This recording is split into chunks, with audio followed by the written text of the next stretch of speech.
Big 10 Plus 4 is a member of Odd Pods Media and ASAP All Sports All Plays Network.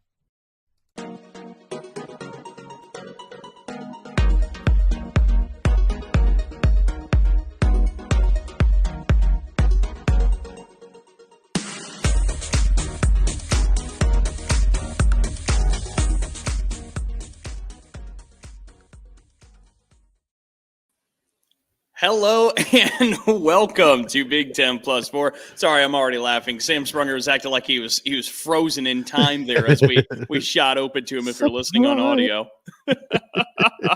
That's Sam Sprunger. I'm Dalton Shetler. We're Big 10 Plus 4, college sports with a Midwest perspective, blue collar and blue blood. Sam, how we doing besides, now that we have you working again on your end? I'm functional. No, well, I've got my coffee, so hey, we're recording this relatively, we're before the draft, so it's unfortunate that we're gonna wait to talk about the draft until it's all done. So this week, since the schedule worked out to when we're recording before the draft, I don't want to speculate, and I don't want people hearing this and then having go, yeah, well, Hutchinson went 6th, or whatever, Yeah, especially after Patriots traded up to get him, or whatever, Especially after talking with Dustin Schutte last week, and he said this is one of the drafts where you have no idea where people are going to land as opposed to other years. Yeah, we thought about it. We're like, boy, we could at least talk about Aiden Hutchinson. No, not really, because he could go anywhere. Well, honestly, he's the only one that I've seen no lower than number 2. Yeah, same. But I mean, other than that, honestly, it could go anywhere. I was watching Todd McShay this morning, and he said, I know this much, relatively, sure of Walker going one, or not Walker. Yeah. Trayvon Walker. Is that his name? I believe. Thibodeau. No, he was saying the guy from Georgia, the defensive end from Georgia. Oh, okay. He said, wow, this is really... Yeah, I know. And that's what this won't age well either. No. That's my point. That's my point is we're not going to try to speculate and then have it come out after it's happened, because then we'll look like fools. Yep. So we're going to wait till next week. And then we'll have But I'm good. I'm excited for the draft. I'm excited. I've got a friend that is potentially could be drafted. So I'm looking forward to seeing how the whole thing plays out. Yeah, it's really exciting. So we'll have NFL draft recap and analysis next week, to Sam's point. Now that we've successfully talked about it for 3 minutes. Yeah, right. We will have some NBA draft today talk. And the purpose of that is, as everybody's still trying to figure out what the teams look like in the Big Ten, we can keep a little bit of track of what's going on with some of the Big Ten players in the NBA draft. Right. Transfer portals, it's a whole other animal, but we can keep track a little bit with some of those prospects. Let's not get crazy trying to play out the portal. Yeah, right. We're also going to introduce a new segment today. Ain't that right, Sam? That's right. Pew, pew, pew. Shootout with Dalton. Well, it's shootout, but today is with Dalton. Okay. And what that is, what we're doing there, Dalton, is shootout is just going to be a 2 or 3 question trivia round for one of us. When I ask you the questions, it will be about pop culture. When you ask me the questions, it'll be about insanely hard statistical sports data, and or like the ones you kind of throw at me, 2 teams have won using the zone defense in the Big Ten, or whatever, those types of things. So this week it's shootout with Dalton. Ooh, okay. We're excited for that. Is that a reference to the Dalton gang? Is that what the shootout? Is that the reference? I was thinking sports, we're in a shootout. Well, ever since I was growing up with the name Dalton, I would always hear about the Dalton gang. And the other thing was what I was actually named after was the movie Roadhouse. And so everybody always wants to talk Roadhouse with me. I did not know that. My mom knows what she's doing. Roadhouse. But so we're going to have that segment later on. Yeah. But to open things up, there were some big news items this past week or so that really affects college athletics. And there's a couple of different stories we'll touch on here, but the biggest is the NCAA president, Mark Emmert, will step down by June 2023 if a replacement hasn't been selected by then. But June 2023 is as far as the tenure of Mark Emmert will go. The ham is up on Sam Sprunger. Sam, what do you have? I'm volunteering. He can to run leave, the NCAA. He can leave now. Oh, yes. That's the thing. Like, I don't know where this job goes. I don't know where the NCAA goes. Yeah. So I'm not envious of the position and whoever gets it like next, but this was time. This was time to happen. And the reason why, and this is what's sad, right? Because I have no idea what happens next. Chaos has already ensued due to the lack of foresight that has resided in the leadership of the offices in Indianapolis for years. And now the analogy that's been offered up to me is that the toothpaste is already out of the tube. You can't put it back in. Yeah, I don't know how you really fix what is coming in college athletics. And it's getting to a point where we're closer and closer to a professional league. And I don't know how you tie that in with education. Like there's just a lot there. I really don't know where this moves forward, but I do know it was time for a change. Well, I'm going to go off topic sort of just for a minute to kind of prove what I'm getting ready, or to back up what I'm going to say afterwards. I was listening to somebody, I think it was Mark Packer, talking about NIL and stuff, and he had a caller on, and the caller was just all sorts of upset, and saying, it needs to go back. There needs to be a tie-in to education. And Mark Packer's like, absolutely. He says, I've been saying this since day one. When we saw NIL coming down the pike,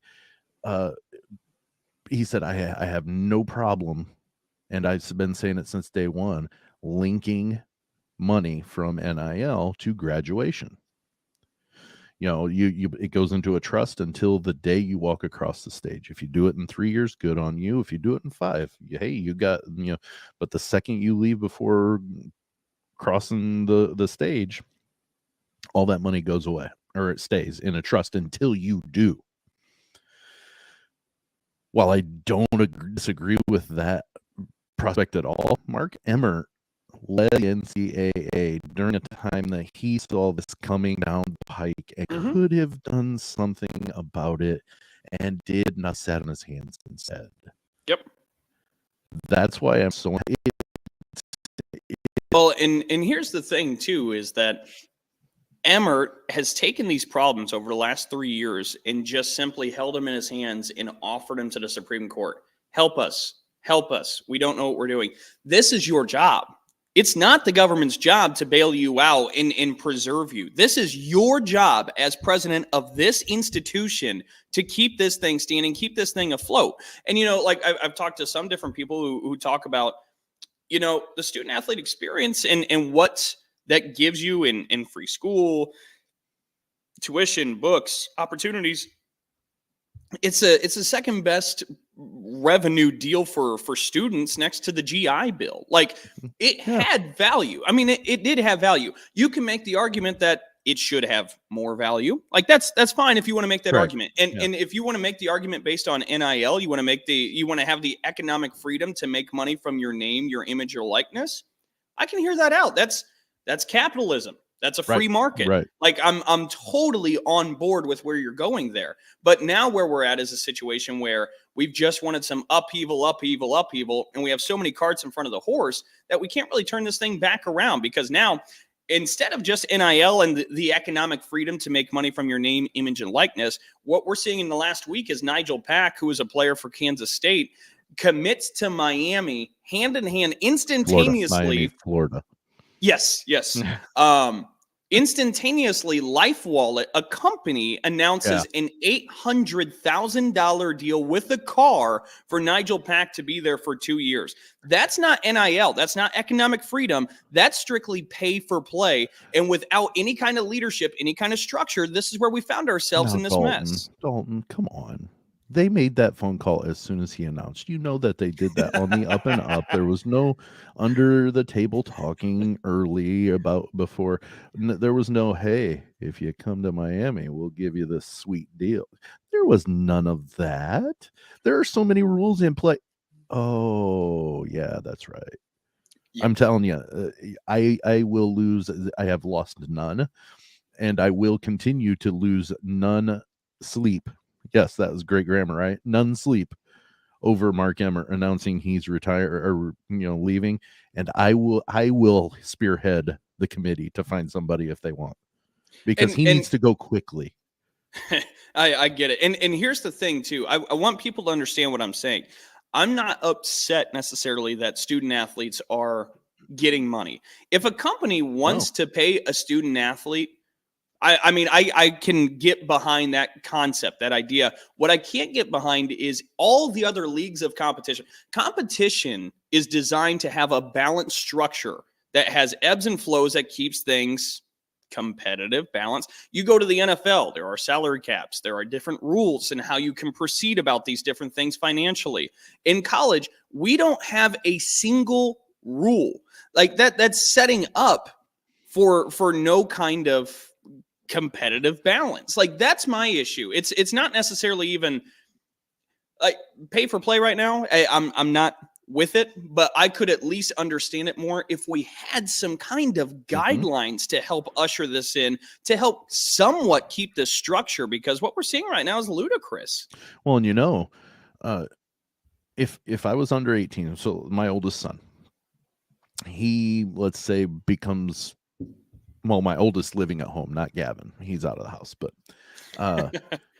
my oldest son, if let's say he was a gamer and he turned into an absolute just prodigy, best worldwide, and somebody came and offered him a contract, 6 figures, 7 figures, let's say, even. Okay, fair enough. Or high 6 anyways. I still have to give him permission.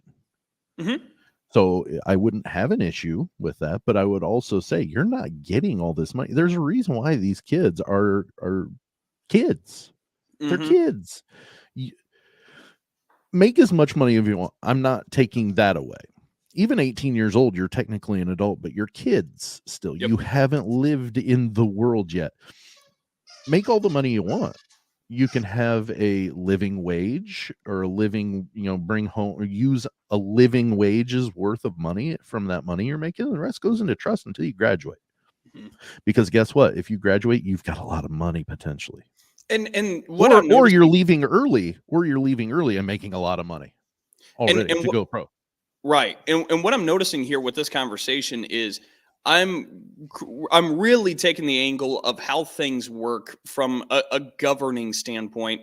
A lot of times you, Sam, because you are a parent, you look at the parental responsibility that comes with this, and both are fine. And we're kind of attacking it from two different angles, which goes to show just how many holes is already in this issue. But I mean, from none of these angles does this thing really have legs to stand on, and that's what's really scary. And now the conversation really is, how do you move forward? And I posed this question to Eben Novi-Williams at Sportico. I said, look, I keep saying, the analogy is that the toothpaste is out of the tube. How do you move forward? He said, about the only thing I see is if the higher ups of Division I break off and form their own league. That's and he goes, the small schools. Well, it's dangerous for the small schools now. Sorry to interrupt. No. And he had said, I mean, it's kind of silly that we try to govern Alabama and Alabama State under the same guidelines anyway, because they're not the same. And that's fair.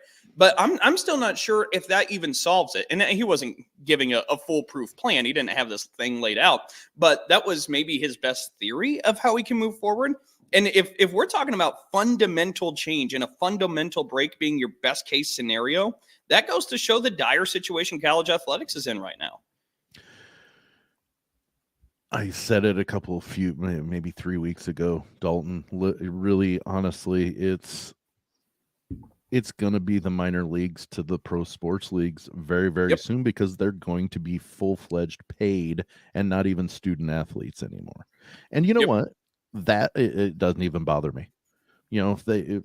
Back in the day, before professional sports became big, college sports was it, and athletes weren't necessarily students there. So we're just basically getting back to it. They're just getting paid this time.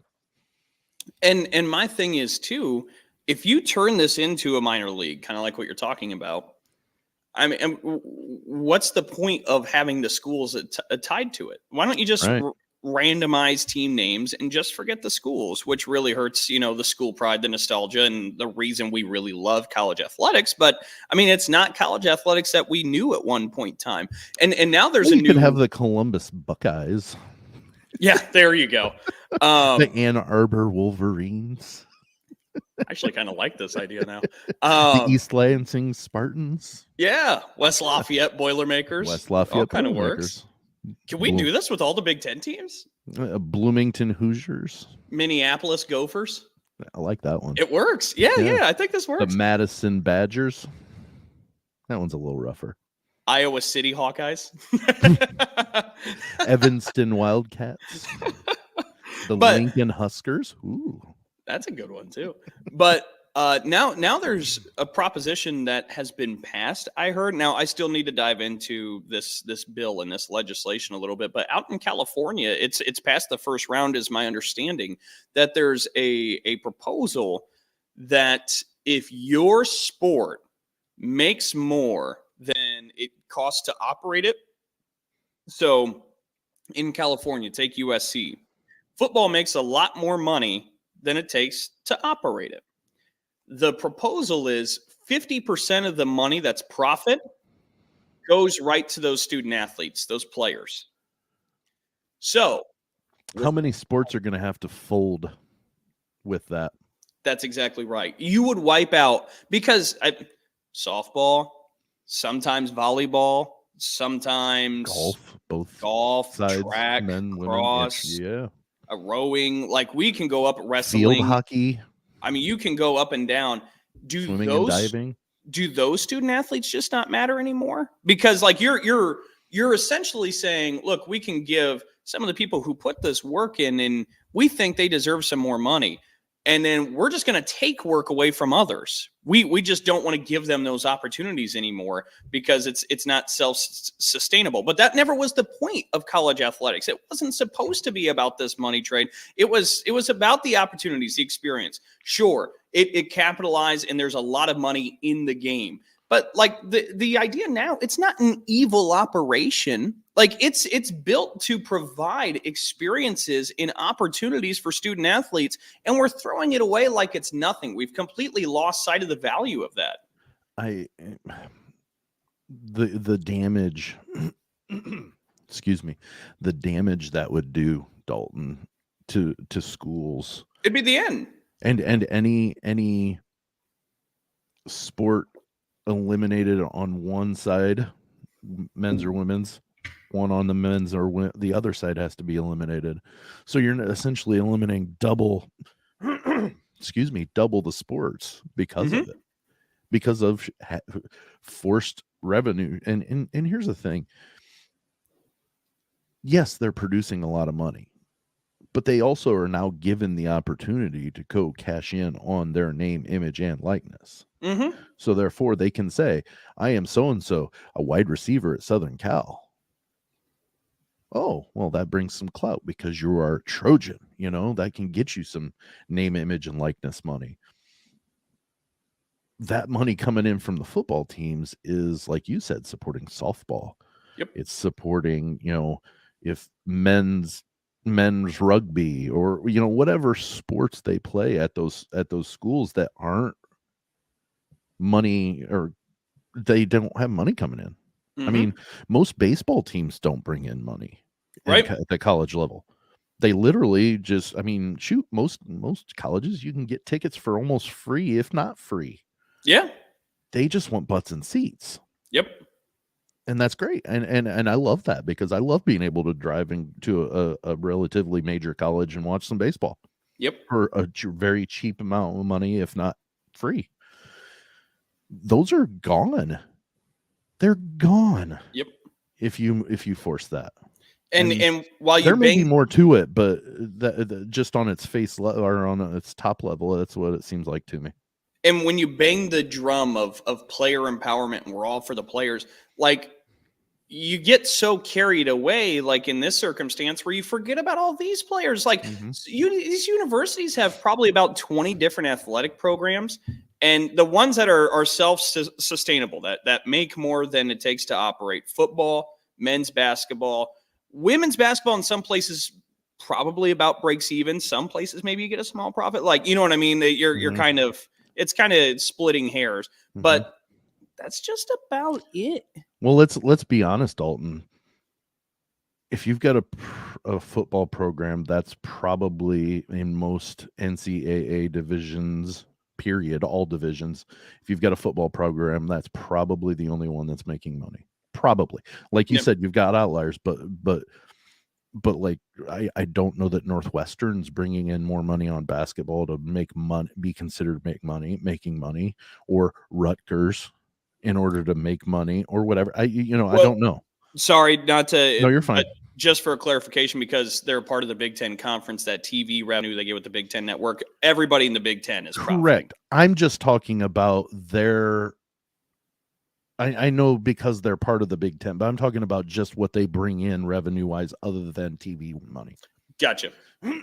Because TV money, we all know, is fun money that everybody. I was going to say, everybody football, men's basketball, they're all winning with that. Correct. But I'm just talking about what they're like. Let's say Ball State. They don't have a big TV deal. Right. Their men's basketball team might be close to breaking even, but I doubt they're making a lot of money. And I'm not picking on Ball State. I love Ball State. You're just a proud grad. Well, I didn't graduate. I'm an alumni. I'm not a graduate. Got it. Okay. I was gonna say I need let me make a note on my Sam Sprunger resume. Yeah, I went to Purdue at Fort Wayne and graduated with my bachelor's. Remember? We talked about that. Yeah, I got a bad memory. No, you don't.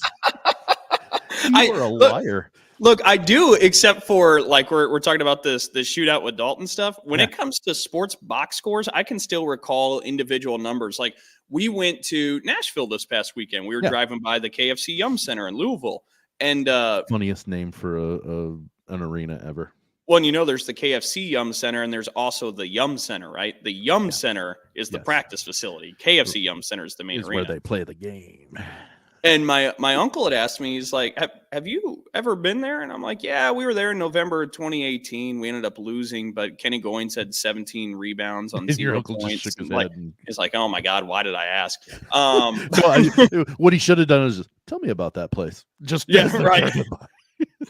And you could be like, well, never been there, or yeah, it just winds you up and goes. Yep. But anyways, I know we had a lot to unpack there, but it's something to keep an eye on for our listeners here as we move forward. We'll have to see what the NCAA's future even looks like at this point, because most are suggesting a big fundamental change in the structure of college athletics. And also this NIL stuff is something to keep an eye on as the transfer portal continues, especially for college basketball. And pay attention to, you're not just seeing people make money from their name, image, likeness. You're seeing them getting a paycheck, essentially, through a third party, a company, to go play somewhere. That is pay for play. That's not what NIL was designed for. Go ahead, Sam. There are 5 fingers on this, and I think 5 years is the lifetime or lifespan of the NCAA as it is. Okay, so 2027. In 5 years, the major Power 5, basically, maybe Power 6 if you count the basketball, they're going to be on their own. That, or they're going to just absorb everybody, and it's going to be 5 conferences, period. And then what happens to March Madness? Well, you go a conference with 28 teams in the tournament, or what? Big Ten might end their run or their drought by then. But my point is I think the top feeders are going to get their own. They're going to get their own. So they don't need the NCAA. They don't. So what's keeping them? Especially when, you're in such disarray. You know what? If we all break off and go make our own rules, we can make this better. Or we can do it how we want it. It doesn't matter.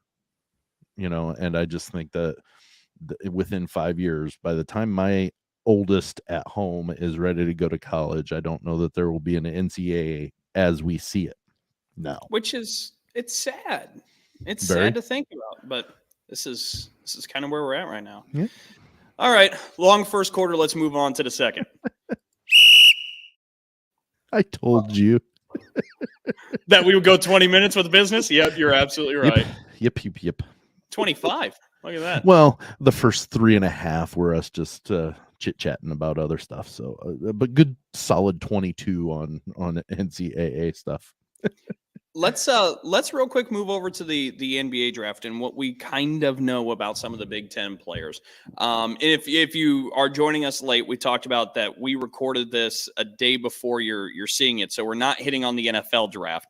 We'll do next week. Yes. But with the NBA draft, we're starting to see some different players decide whether they're going pro or if they're going to come back. Kofi Coburn from Illinois has declared he's gone, and he's said, you know what, I forego the rest of my eligibility. Keegan Murray's done the same. That Kofi did, yeah. Keegan Murray has done that. Jaden Ivey has done that. Johnny Davis has done that. Those three players, when you're looking at different mock drafts for the NBA, are potential top 7, top 8 players, all three of them. So, I mean, that's a no-brainer. That's almost 50%. I mean, that's incredible. And it's been a while since the Big Ten's had that kind of talent. Yeah, and none of them got out of the Sweet 16. See, and that's what I really than the Sweet 16. Sorry. I thought this year might be different because of that, because those guys existed in the Big Ten this year where they hadn't. I thought this could be different. I really don't know how to break the curse or what the formula is for the Big Ten to have success. If it wasn't this, I mean, this was like the last notch that hadn't been tried, right? Let's overflow them with NBA talent, and they still couldn't win it. Yeah, it's a shame. It'll change. The day will come. I am a Cubs fan, Dalton. The day will come. So you know. If not, I'll die at least believing it. Malachi Branham recently just decided he's going to leave Ohio State, forego the rest of his eligibility, and he's going to head into the NBA draft. He did. He announced that Wednesday afternoon. Oh, I didn't see that. I just had seen he had declared, but the one thing I saw was a little asterisk saying that he was maintaining his eligibility. So he did forego it. So he must have got a good report from somebody telling him what he would. And some of the mock drafts have him right around a lottery pick. So honestly, I was late to the party, but I would believe every bit of it. He's explosive. Sorry. Long, athletic. He fits the bill. Outside of that, some players that still have to decide if they're going to go or come back. Chris Murray from Iowa, Keegan Murray's twin brother. And I think Chris is just getting some feedback. And my guess would be he's coming back to Iowa City. And my guess is he's set up for a big, big year, kind of like what his brother did last year. I don't know. The Lopez twins weren't equally good, so I don't know that I can. He might be pretty good, but I don't know. I just can't buy into it yet. I have to. Okay. I'll believe it when I see it. Okay. Fair enough. Max Christie from Michigan State still has a decision to make. Trace Jackson Davis from Indiana still has a decision to make. And some of the different mock drafts have him maybe first, second round, like kind of on that fringe there. If he decides to come back to Bloomington, Sam, it's not going to be good for you as a Purdue fan, man. I'll be taking the basketball season off. and if you're kind of behind, but Race Thompson has already announced he's going back to Indiana for next year. And the Hoosiers have 2 5-stars coming in. So,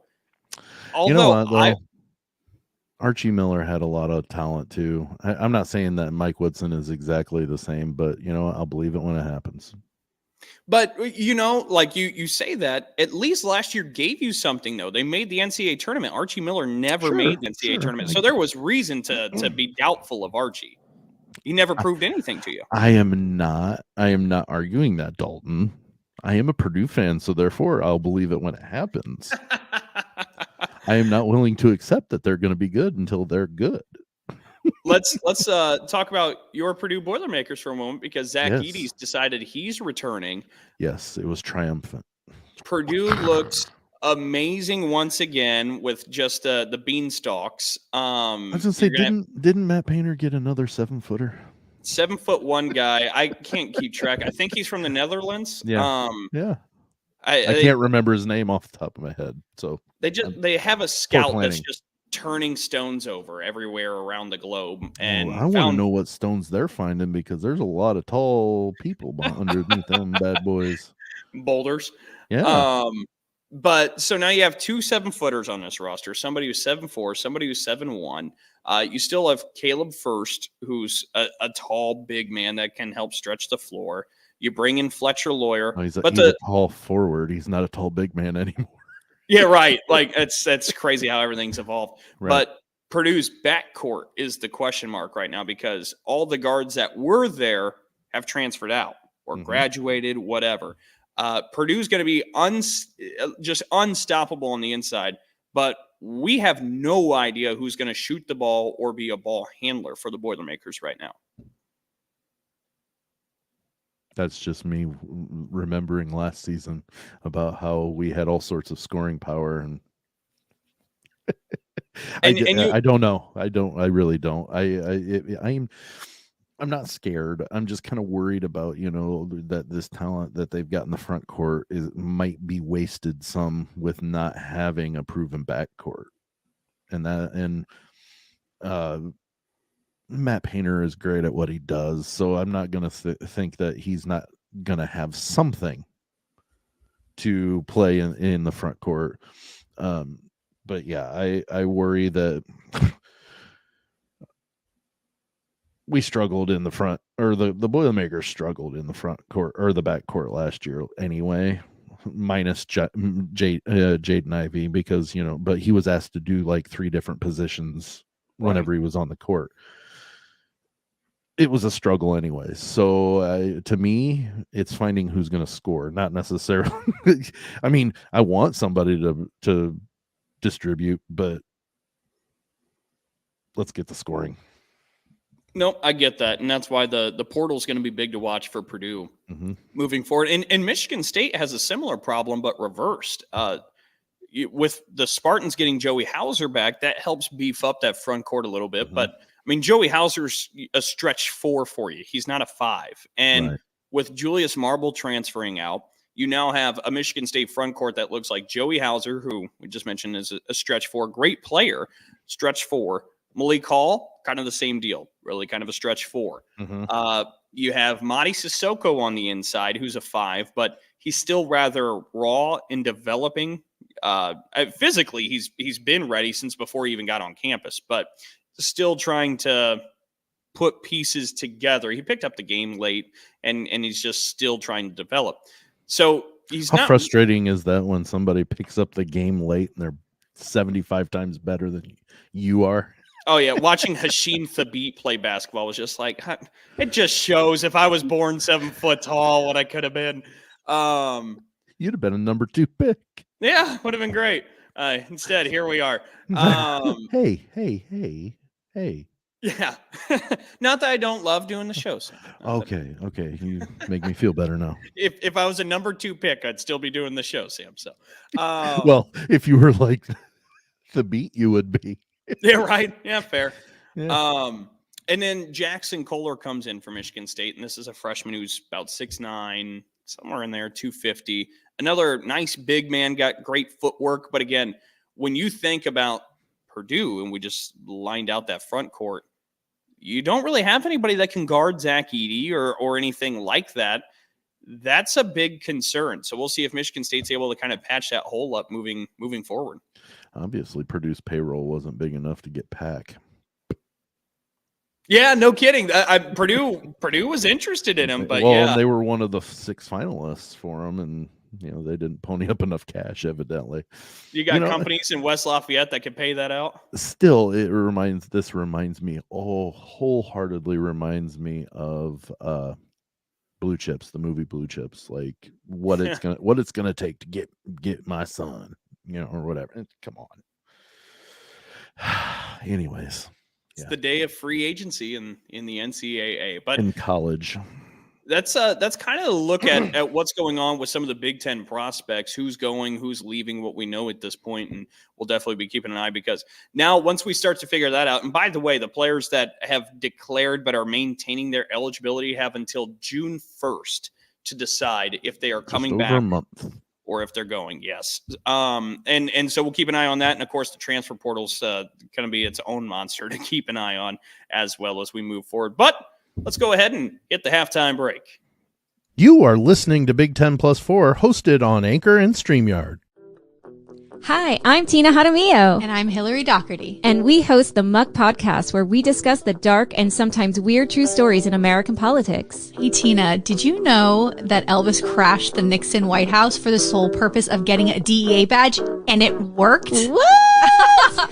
Or how a gun control advocate senator out of California engaged in gun trafficking with notorious gang leader Shrimp Boy. Shrimp Boy, I remember him. Okay, so, we cover all of that and more from maladies, madness, mischief, and murder in U.S. politics. And we also host a bi-weekly interview segment called Lil Muck. We interview politicians, journalists, activists, and others who share their experiences in politics. Find the Muck Podcast wherever you listen to podcasts, and check us out on social media at the Muck Podcast. Hey, I'm Pantsless Aaron. This is Stevie. And I'm Augie. And we are BFYTW, a podcast all about playing games and having fun. Our games are usually based on British panel shows and game shows, but we'll play anything that captures our attention and imagination. Why? It's right there in the title. You'll never guess what the F stands for. All right, second halftime, and this is where we wanted to introduce our new segment, and Sam will take the reins for this. Can I just say, though, I am a little nervous about this, because on this network, there are so many different pop culture podcasts, and if they see this, they're going to be like, oh, they're going to be like, oh my good Lord. This guy. Yeah. It is embarrassing. So for listeners who may not know too much about me, I have very scarce pop culture knowledge. Like we were talking about it earlier with like box scores, some of the old different things. Yeah. I can rat-a-tat-tat everything sports wise. I can keep right here. It lives in here. But pop culture, I am horrible. So let's start. I found out about this on a different podcast with you. Mm-hmm. Asked you a question, you're like, I don't know what you're talking about. I'm like, you just literally talked about like the third string quarterback on Illinois' roster, and you're like, yeah, but that's sports. Yep, it is completely different worlds. I barely know any actors, actresses, let alone movies. This is guaranteed to be a train wreck, so hopefully you could sit back and enjoy. There might be one that you know. Okay. I'm just giving a little foreshadowing because of I've been using my visual context clues that there might be one you know. Okay. My hands are sweating. I think I'm ready. Oh, are you ready? Who wants to be a million? Oh, no, wrong show. All right, let's play shootout. Question 1, Dalton. Pew, pew, pew. In the 1998 film The Big Lebowski, starring Jeff Bridges and John Goodman, what is Jeff Lebowski's nickname? You know this, don't you? You might have entered my wheelhouse on this one. It's B. Sorry, I'm not even letting you finish. B, the dude. Yes, the dude abides. Look at this. The dude. My choices were The Big Lebowski for A, B, the dude, C, BL, or D, Little Lebowski. I like it. But yeah, no, that's a great movie. I saw that for the first time 2 years ago, I want to say. But God, wow. You make me sad. But I got it done. I watched it. Yes, the answer is B, the dude. Look at me go. That's one. Wow, I need a little bell. Beep, beep, beep. Honestly, I can miss the rest now, and I'll be a happy man. That wasn't even the one I thought you were going to get. Oh, wow. Okay, we might be better than we thought. Okay. You might get all three. If that's the case, I'm upping my game, mister. Okay, good enough. Question 2. Little caveat. The Big Lebowski is one of my absolute all-time favorite movies ever. And if you've seen it, night.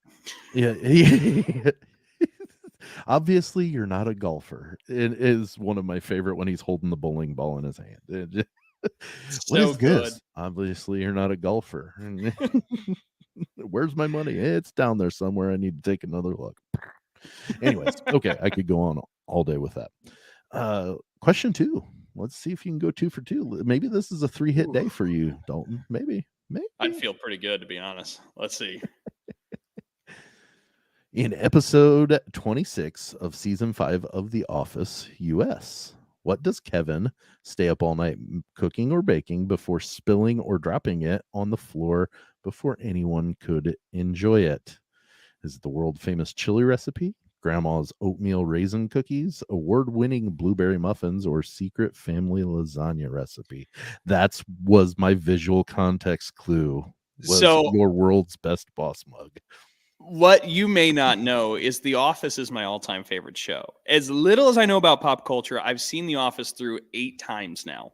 Well, good on you. I put it on in the background. That's why I put it on here, because I thought, well, I'll give him one softball. I didn't know you were going to knock the other one out on first pitch. Jeez. Yeah. Well, this is great. So it is his world famous chili recipe, and then he spills it all over himself, and he's trying to clean it with papers and says, into it. "Oh," makes that sound. And as he's walking in before he drops it, he's talking to the camera saying, I stay up all night and roast the chilies and blah blah blah, and then he dumps it on the floor. It's fantastic.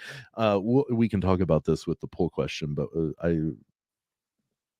The Office is, anyway, it's the best. Just the best. All right, 2 for 2. I think you might get this third one. Pop culture podcast, beware. The new sheriff in town. And all of them are going, yeah, we knew all those. Yeah, like that was kind of the pretty easy stuff, Dalton. While you were reading the one about the Big Lebowski, I would have said out loud, the dude, before the answers even were getting, But, So anyways, here's question 3 of Shootout with Dalton. What was the first ever music video played on MTV? It's music television, in case you're wondering. And before they got to where they are now, they used to actually play music videos. Right. So here are your choices. Oh, boy. A, Hold On Tight by Electric Light Orchestra, or ELO. B, The Best of Times by Styx. C, Don't Stop Believin' by Journey. Or D, Video Killed the Radio Star by the Buggles. Okay, I'm gonna be honest. I have zero idea on this one. Well, you have a 25% chance to go 3 for 3. That's basically guessing on a curveball and knocking it to right field. That's what you're doing. You know what? I'm right. I'm gonna walk the audience through my thought process here. So the first question answer was B. Second question answers A. So I'm gonna say Sam was feeling very versatile this morning. And it's gonna be either C or D here. I am going to making it trivial, huh? Yeah. And it means nothing, but I'm gonna try and work through process of elimination here. I'm gonna say Journey wasn't the first. I'm gonna say it's D, Video Killed the Radio Star. So the only reason is because I didn't go. I varied on my answer choices before. Yes. And what, C doesn't make sense, or it's too obvious, or what? I feel like I just feel like it's so much of a classic. I feel like that couldn't have been the first one. Like I feel like it's got to be. I can sing you the entire song of D. Oh, see, I can't. I don't know if I've ever heard it. Oh, you've heard it. Are you sure? I'm 1,000% positive you've heard Video Killed the Radio Star. Video killed the radio star. In my mind, in my car. We can't rewind. We've gone too far. Kind of like the toothpaste out of the tube. Sam, I'm not kidding or exaggerating. I really don't know if I've heard that. I did a poor job of the rendition of it. Is that what we're blaming it on? Okay. And the Buggles sang it, and also the presidents of the United States of America also sang it. See, this is where pop culture people can start moaning and groaning. I don't know who the Buggles are. No idea. Okay, but you're right. You guessed on the curveball and knocked it to right field. 3 for 3, baby. See, what I would have done would have thought about what MTV was. They were so foreshadowing what was happening to music. Oh, yeah. That's a good, much more philosophical answer than me just being like, well, I've done B and A. It was like I was on one of those bubble tests and I was like circling them in. I'm like, well, there's none in this column. So see, the one I would have thought you might have got you was Hold On Tight because of my mentality of what Video Killed the Radio Star did, So Hold On Tight is going to be this is the first song of many coming. So hold on tight. Yeah, you thought about that a lot deeper than what I did. So I didn't think about it too deeply. I just pulled up songs famous in 1981. But that was still deeper than what I even thought. Yeah, the bar was low, Sam. I guess I guess. All of these were out in 1981, though. I will tell you that. I knew Journey. I know of Electric Light Orchestra. What was the other? Yellow. Sticks. I know the Sticks. Not the Sticks. It's Sticks. Just Sticks. My apologies. Didn't mean to offend. Sticks. But all right. So 3 for 3 on Shootout with Dalton. That just means you got to take it easy on me the first time. That we do the stat one. Give me one hard one, and the other two should be like softballs. I don't know, like a Purdue-based question, and then one that, yeah. We'll see. You're not I got as a nice lot as I am. I got a lot off the top of my head that deals with your rivalry school. No. No, it's I honestly thought you would get one. Not me being critical of you. I just didn't think you knew the Big Lebowski. No, it's fair criticism. And I didn't. And here's the thing: I knew there was a 25% chance on each one that you could get it right. But I just thought, well, there's two of these. He's going to be like, I have no idea, and then he might get one. So I was thinking, best 2 out of 3. Yeah. Instead, you guessed right on the curveball. 3 for 3. Yeah, 2 of them I knew. Well, and that's the thing. Like, my family gave me this list. This was probably a few years back. Movies I need to see. Actually, my coworkers gave me the Big Lebowski. That wasn't one of them. But like years ago when I was going through high school and early college, I had to sit through Animal House, Airplane. You said sit through. Does that mean you? I didn't mean to make it sound painful because I actually really enjoyed it. So no, I didn't mean that's to. a great college movie, is what that is. It was poor phrasing on my part, but I watched Animal House, Yes. Airplane, Blazing Saddles, Wayne's World. I know there's more, but I went through like that whole A gun rack. genre. A gun rack.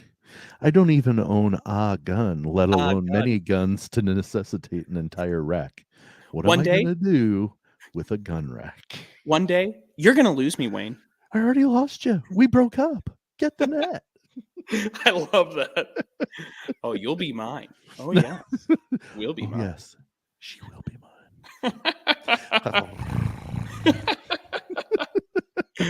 All right. So let's go ahead and move to the fourth quarter. No.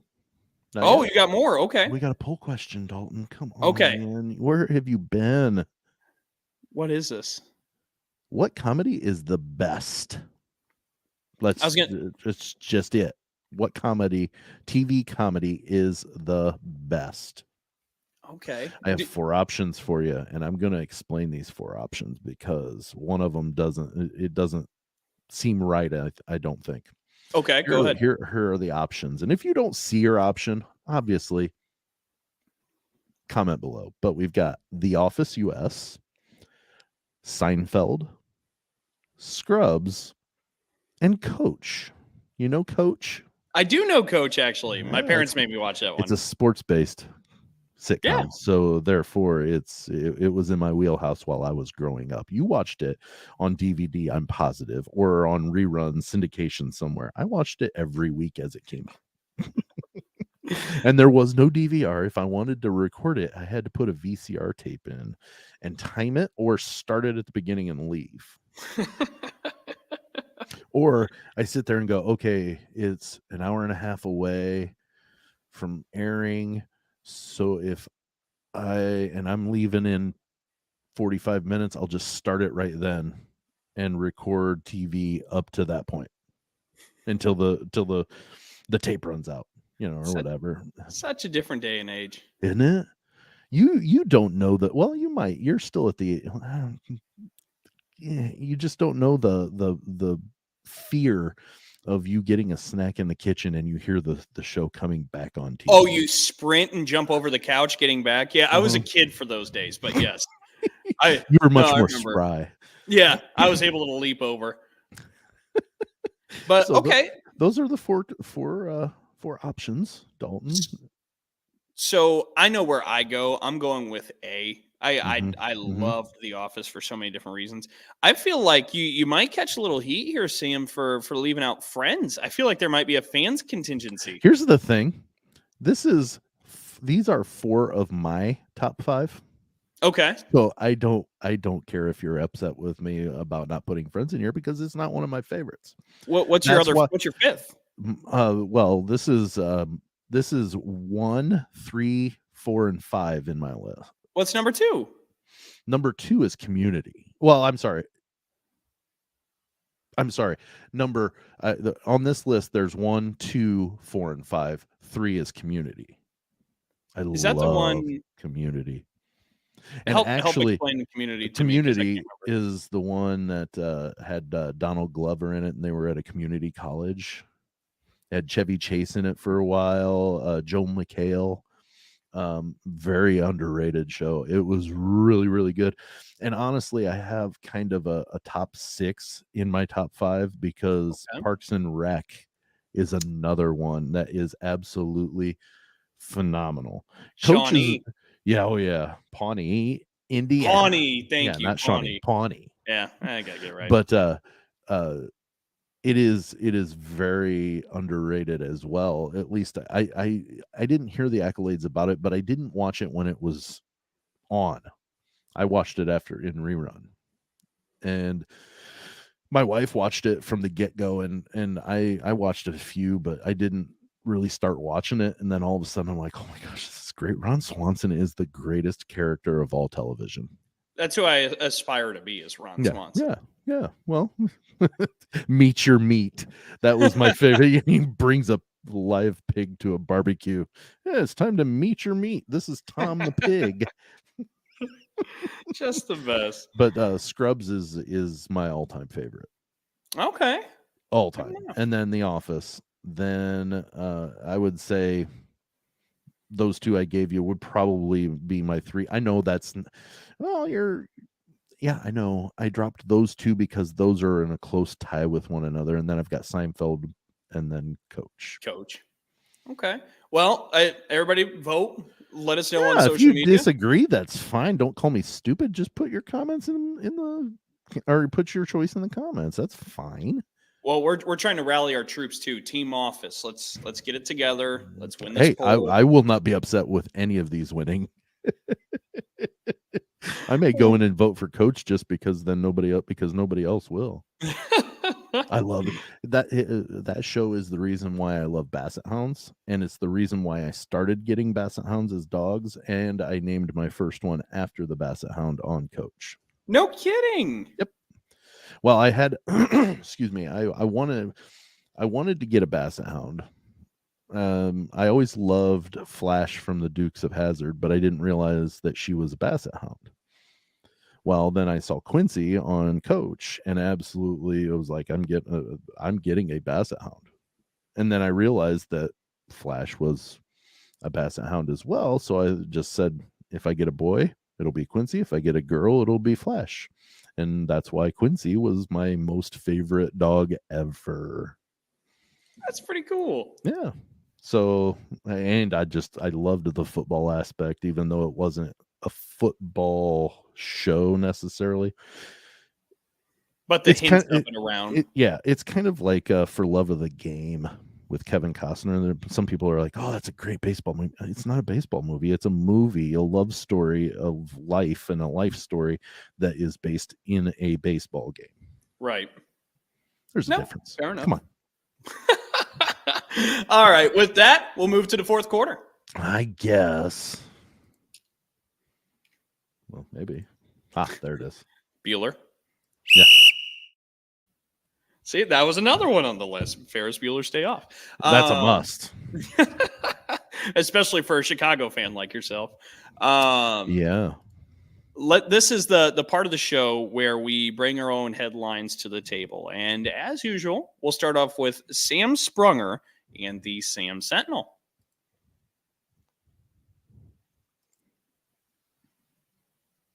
Well, today is going to be kind of an ad-libbed one, Dalton. Okay. Because it's been a busy week at work. All right. But I have a strong opinion, and if it ruffles some feathers, I really don't care. Elon Musk is on the verge of acquiring Twitter. Okay. And I'm a history teacher. You know this. I'm a history teacher who really extremely values and understands the Constitution.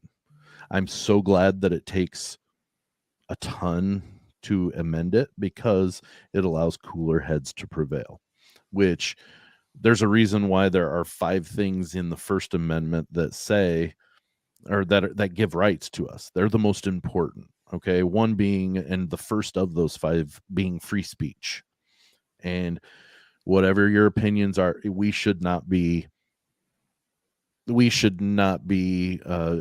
told what we can and cannot say. Now, that's not to say that I don't think what some people say are dumb.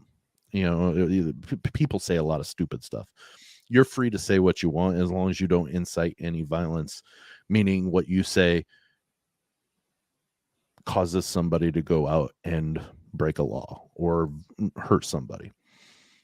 I'm a strong believer that anybody is allowed to speak what they feel, and they are subject to consequences if they say something stupid. I may not listen to you anymore. You know, if you're ignorant, in my mind, if you're saying something ignorant, you're free to say it, but I'm not going to listen to you anymore. You know, and Elon Musk is showing that he values free speech. Whether you don't feel that way or not, I don't care. I mean, honestly, I don't. That's not what I'm here for. If it gets you fired up, let's have a chat. I will gladly have a chat with you. And we'll talk just like this. I'm not going to yell because yelling gets nothing, right? Gets you nowhere. But it's getting to the point where there is very, divisive things, and whether somebody's on a social media platform, it just seems to me like he's doing it out of the right intentions. Now, whether or not it comes out to be the right or what people hope comes out of it, that's not the point. He seems like he's got the right intentions to value our Constitution the way that it was intended. And I applaud that he's wanting to try to at least at the start make it seem like everybody has a voice and the right to say what they want, whether you like it or not. We can have opinions, and they can be very, very different from one another, but at the end of the day, we all still have our opinions. So I know this is a little kind of like, wow, Sam, we just talked about sports for an hour and now you're bringing this up. Hey, you know what? There's a reason why I can sit here and talk badly about the NCAA, because they make me angry. And it's because we have the paper in under glass saying that we have the freedom of speech, and I value that. And it's one of my core values is, as an American citizen, I have a paper that is agreed upon by everybody is the supreme law of the land, and I value it, and I will fight for it every time I can. So, yeah, kind of a heavy topic for the Sam Sentinel, but hey, every once in a while, we got to step away from the sports and be a little bit more serious sometimes, right? Yeah, there you go. That's a column from the Sam Sentinel. You weren't ready for that one, were you? I wasn't. No. But there you go. Okay, so with the Dalton Daily, I was just, usually we banter a little bit, and I'm like, yep, he's not talking, he's ready. Yeah, we can go. Yeah. That's all right. I'll be the firecracker. With the Dalton Daily, I wanted to take a look at, honestly, we kind of started the show off talking about the NCAA and the mess that currently exists. And as Sam said, we can talk about how upset we are with the NCAA. And nobody can do anything about it, Dalton. To kind of detail further the mess that currently exists, it's interesting to me. In the last couple of years, we've seen some of the greatest coaches in college basketball step away. Roy Williams, Mike Krzyzewski, Jay Wright, and which shocked me, by the way. I'm sorry. Oh no, Jay Wright did me as well. Shocked me. But anyway, go ahead. And Jay Wright was on an interview, I believe, with ESPN earlier this week, and he said, I'm kind of leaving a door open to maybe make a jump to the NBA at some point. I feel like I've had that itch for a while. I felt like it kind of got scratched with the Olympics when we won the gold medal. But he's leaving that path open. And what's interesting to me as we continue to see this old guard of coaches kind of phase out in college basketball, look at John Beilein a couple of years ago. He kind of ran to the Cleveland Cavaliers, was fired. Now he works with the Detroit Pistons. Remember a time, Sam, when the NBA was just deemed as the circus that nobody wanted a piece of? Nobody wanted to try and manage those egos. Nobody wanted to mess with all the divas and everything, how high maintenance everybody is. College basketball is such a mess now, and college athletics is such a mess now, that the circus that used to be the NBA seems attractive to some of these coaches that are starting to phase out of the game. So I merely was an observation from watching some of the greats retire and Jay Wright hinting at, maybe there's a jump to the NBA. I don't think that's something that used to be a thing with the older coaches as they got kind of tired of coaching.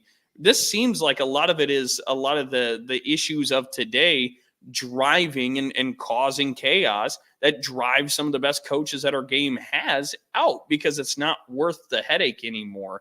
And I think it's interesting to see how maybe those dominoes continue to fall as we continue forward. Yeah, it's one of those that if it's going to be as crazy as it is, and I'm sorry, are you completed? I want to with what your I'm good. Okay. I wanted to make sure before I started down this one here. When it comes to the craziness of the NCAA and how Wild West, we've always said kind of Wild West. The uncertainty there, it's almost like they're just, I could probably make more money at the NBA, so why not go to that circus instead of stay around here and develop the circus? Mm-hmm. And I mean, at least you have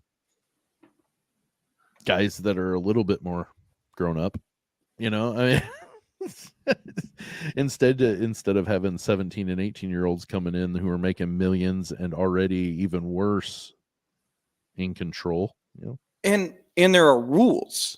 Like the NBA is what it is. It's a circus, but there are rules. Brad Underwood from Illinois said this earlier this week. I thought it was fascinating. He was very authentic with the press where he said, look, nobody knows what's going on. None of us coaches know what the NIL rules are. We don't know what's allowed, what we can't do. We have no idea what the rules are.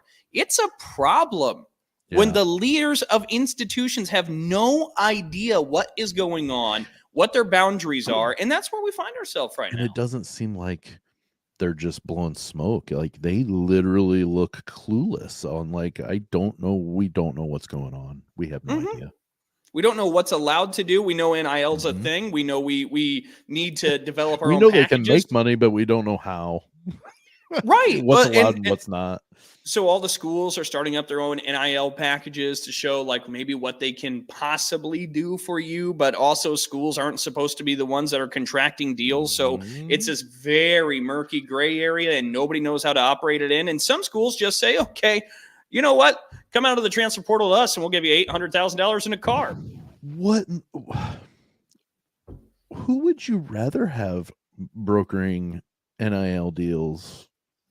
Would you rather the agents or the schools? I mean, that's an honest question. Well, and here's what's fascinating too. I think Jeff Goodman had tweeted this out, and I do think Jeff Goodman does a lot of great work with college basketball, but he said agents are all over these college basketball players because they can take a much higher percentage of these NIL deals, these sponsorship deals, than what the salaries are in those contract deals for professional athletes. I mean, they're getting a very low percentage of those contracted deals. When you look at the NIL, they can grab 15, 20% of deals that they're putting together. So agents are now just like sharks in the water, humming around the transfer portal and trying to figure everything out for everybody. It's a mess. And again, we have no rules. We have no leadership. There is no structure. It is just a mess. And that's it. Well, I tell you what, I'll lead the committee finding Emmert's replacement. Yeah. Yeah. Well, let's before we get on out of here, Sam, let's go ahead and let everybody know where they can find us through all our different avenues. Yeah, if you're watching on the video, you can see up at the top there we have a Twitter, Facebook, and a website. The first Twitter, the Big 10 plus 4. You spell out the word plus, no symbol, the word. Okay. Now on Facebook, it's Big 10 plus 4. Put the plus in there. And then go to the website, oddpodsmedia.com. That's where we're part of the Odd Pods Media Network. There are plenty of other really good, like you mentioned, some good pop culture podcasts and other things in the network. We're also part of ASAP, All Sports All Plays Network, which allows us to stream weekly. We're having a good time, and you know what? Go to Twitter, answer the poll question. If you want to call me out on my Sam Sentinel, my Twitter handle's right there. It's at Sam Sprunger1. Go ahead. I don't mind. I will have a conversation at any point about whatever. So you know, I'm not being angry. I love this country, and so I am a big supporter of our Constitution and people trying to uphold that. So please be cordial. You can think I'm crazy. That's fine, but we can have a conversation. I don't mind at all. All right, get the Twitter fingers moving. From us here at Big 10 plus 4, that's Sam Sprunger. I'm Dalton Shetler. So long. We'll talk to you next week. All right. See you later.